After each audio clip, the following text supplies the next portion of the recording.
Hola a todos, soy acá la profe Marcela de nuevo, estoy acá y me va a tocar hoy revisar la retroalimentación de la clase 7 de segundo ciclo de Ciencias de CRECE Chile Quilicura.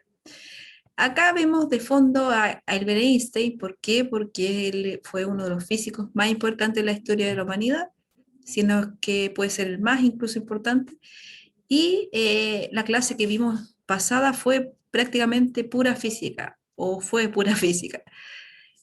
Los objetivos de la clase pasada fueron conocer y comprender qué es un sistema de referencia, ver el tema de desplazamiento y distancia, conceptos como velocidad y aceleración, y analizar el concepto de fuerza. La primera pregunta que tuvimos era calcular el desplazamiento y la distancia de una persona de acuerdo a una imagen que yo les puse. Acá en la imagen podíamos ver cómo la persona caminaba 8 metros hacia el norte, 12 metros hacia el este y 8 metros hacia el sur. Como vieron en los videos, la distancia es la magnitud de toda la trayectoria recorrida. Por lo tanto, había que sumar todos estos metros recorridos y eso me daba 28 metros, que es la distancia recorrida. Pero el desplazamiento es un poquito más complejo, es un vector.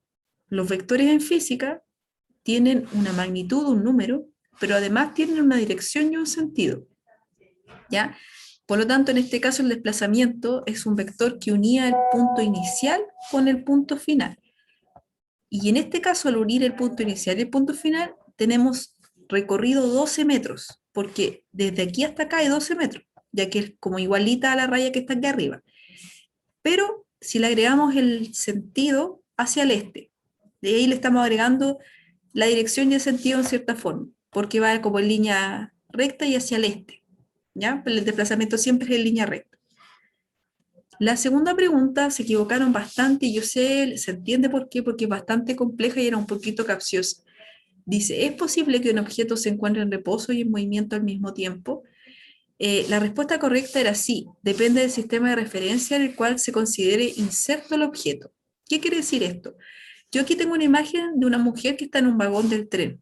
Esta mujer está sentada en el vagón del tren, por lo tanto, para el sistema de referencia vagón del tren, ella está en reposo.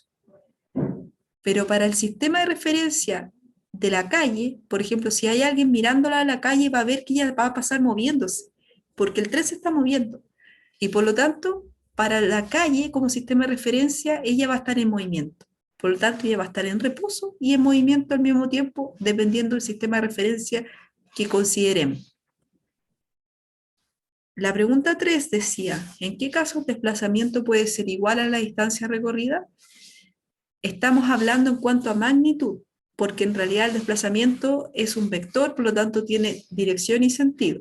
Faltó quizás agregar eso. Pero en cuanto a magnitud, en el caso que el móvil se mueva en una trayectoria rectilínea sin cambiar su dirección. Por ejemplo, si vamos por la Alameda hacia el este, como la Alameda es recta, nosotros podemos considerar que si no nos cambiamos de pista, la cantidad de metros que vamos a recorrer, esa distancia, podría ser igual al desplazamiento. ¿Ya? Porque el punto final y el punto inicial van a ser los mismos y yo nunca me moví. Pero si ya yo me cambio de pista y alguna curva o algo, ahí puede ser que yo recorra más metros que si yo tiro una línea recta entre el punto inicial y el punto final. La pregunta 4 decía, ¿qué es la velocidad? La velocidad, al igual que el desplazamiento, también es un vector, por lo tanto tiene dirección y sentido. Entonces, la velocidad es una cantidad, una magnitud, en este caso la rapidez, que es un número, pero también con dirección y sentido, ¿ya? Y en realidad la velocidad es como el cambio, es un poquito eso, es como el desplazamiento que yo tengo en un determinado tiempo. ¿Cómo se podría resumir la aceleración? Ya, la aceleración tiene que ver con cómo cambia la velocidad. Si la velocidad cambia, entonces algo se acelera. Y aquí yo eliminé todas las preguntas, este fue un error mío, pero la respuesta correcta era la B. ¿Qué tan rápido cambia la velocidad del tiempo? Eso es la aceleración, no la rapidez, porque la aceleración también es un vector. Por lo tanto, lo que yo voy a considerar para sacar la aceleración es cómo cambia la velocidad en el tiempo. la pregunta 6 decía, un automóvil que está permanentemente a 100 kilómetros por hora tiene una aceleración cero. ¿Por qué ocurre esto? Tal como dije anteriormente, la aceleración es el cambio de velocidad en el tiempo. Por lo tanto, si el auto está a 100 kilómetros por hora y no cambia su dirección y su sentido, entonces este auto está manteniendo su velocidad constante.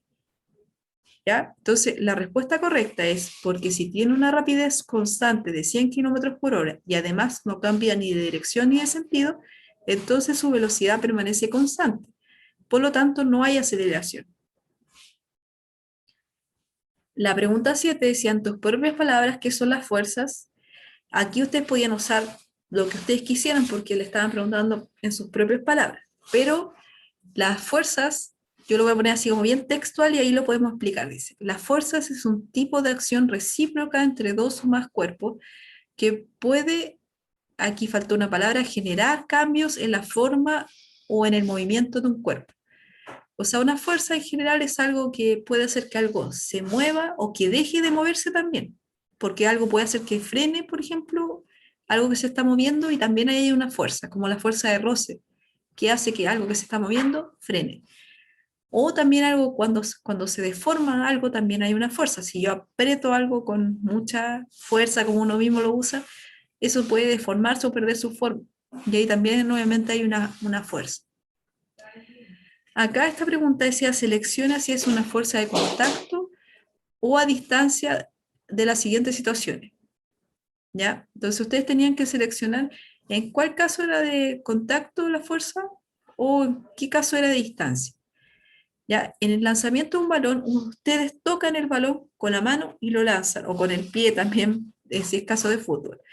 Por lo tanto, al tocarlo hay un contacto entre quien ejerce la fuerza en el objeto que está ejerciendo la fuerza. En ese caso, entonces, una fuerza de contacto. Uso de animales para mover una carreta.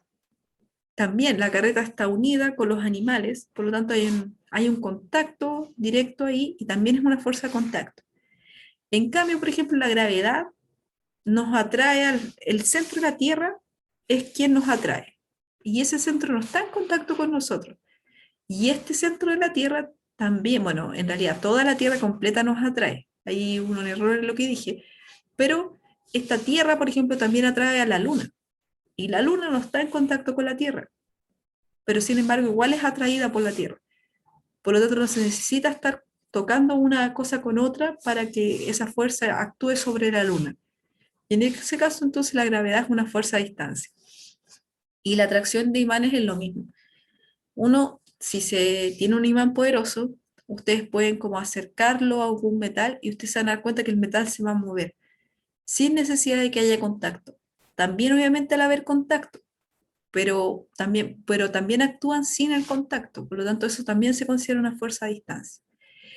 Y eso serían todas las preguntas, espero que les haya servido de ayuda. Sabemos que física es una de las materias más difíciles para ustedes, porque hemos tenido ya experiencia en años anteriores con las preguntas, que las preguntas de física son las que más se equivocan, así que les recomiendo estudiar harto, si recibieron sus libros, también hacer los ejercicios de los libros, porque esta materia de verdad es un poquito más compleja, sobre todo porque también mezcla un poquito de matemática en algunos ejercicios.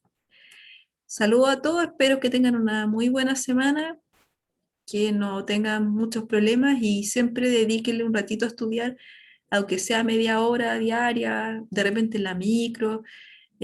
Todos sabemos que la vida es difícil de repente entre cuando uno trabaja y estudia, o quizás algunos, no sé, tienen sus niños o distintos problemas, pero la idea es que si lo siguen haciendo como hasta ahora, porque bastante han respondido a las clases, no se les va a acumular a final de año cuando les toque dar las pruebas el estudio. Y lo más probable es que les va a ir bien. Así que un abrazo grande, saludos a todos y me despido.